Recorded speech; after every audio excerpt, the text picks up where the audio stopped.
সাকিবের মা ভাবি হতে চাই না বললেন মাহি। প্রথমবারের মতো পর্দায় সাকিব খানের মায়ের চরিত্রে অভিনয় করেছেন চিত্রনায়িকা মাহিয়া মাহি। গেল ঈদ উল ফিতরে মুক্তিপ্রাপ্ত রাজকুমার সিনেমায় সাকিবের মায়ের চরিত্রে দেখা মেলে এই নায়িকার। দীর্ঘদিন পর পর্দায় রাজকুমার সিনেমায় দিয়ে কামব্যাক করেন মাহি। যদিও চিরচেনা রূপে দেখা মেলেনি, সম্পূর্ণ ভিন্ন এক অবতারে হাজির হয়ে দর্শকদের চমকে দেন এই তারকা।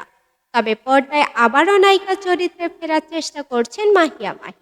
ব্যক্তি জীবনে নানা ধকল গেলেও দারুণভাবেই ঘুরে দাঁড়াচ্ছেন তিনি। এখন কেবল অপেক্ষা করছেন ভালো কিছু সিনেমার গল্পের।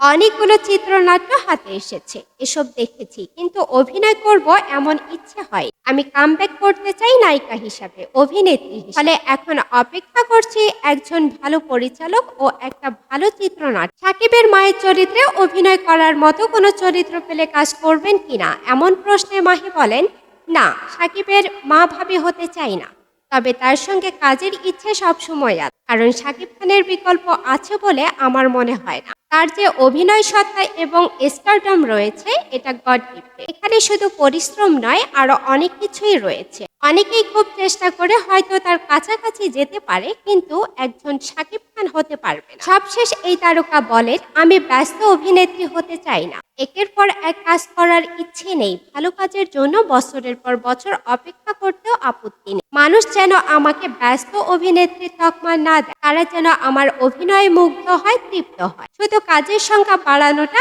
আমার কাছে গুরুত্বপূর্ণ নয়। অগ্নিপোড়া মনের মতো বছরের পর বছর যদি একটাও ভালো সিনেমা করতে পারি, সেটাও আমার জন্য অনেক বড় প্রাপ্তি হবে।